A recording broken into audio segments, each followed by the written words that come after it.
Dhjetëra viktima janë regjistruar në ripin e Gazës pas një valje sulme shajrore të ndërmarra nga ushtria izraelite, që synojnë të godasin bazat e Hamasit dhe të pengojnë aktivitetet e grupit militant palestinez. Mjekët palestinez raportuan se të paktën 60 persona humbën jetën gjatë sulmeve të sejntes, shumica në zonën e Khan Younis në jug të Gazës, ku goditjet goditën shtëpi dhe kampe të përqendruara me civil. Mes viktimave është edhe gazetari i njohur lokal, Hassan Samor, i cili humbi jetën së bashku me 11 antar të familjes së tij, kur shtëpia e tyre u shkatërrua nga një bombë. Samori ishte pjesë e stafit të Radio Saqsa, një stacion që menaxhohet nga Hamasi dhe që përpiqet të mbajë të informuar komunitetin palestinez. Ndërsa Izraeli nuk ka dhënë koment të menjëhershëm mbi sulmet, ofensiva e tij duket se po intensifikohet me synimin për të goditur infrastrukturën dhe udhëheqësit e Hamasit, në hakmarrje për sulmet që grupi militant kreu ndaj Izraelit gjatë vitit 2023.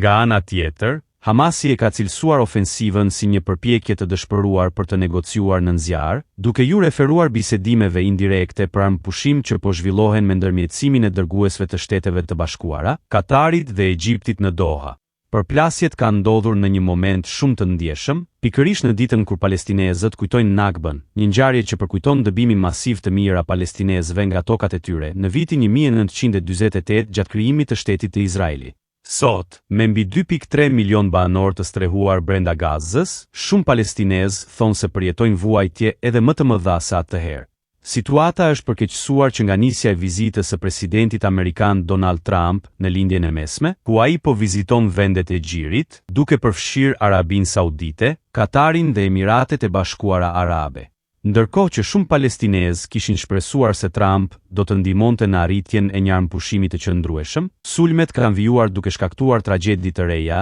dhe një situatë shumë të tensionuar në rajon. Ndërmjetësit ndërkombëtar po përpiqen me ngulm të ndërmjetësojnë për një pezullim të dhunës, por derisa bisedimet të përparojnë, dhuna në terren duket se po vazhdon të marrë jetë njerëzore dhe po thellon edhe më tej konfliktin historik midis Izraelit dhe Palestinës.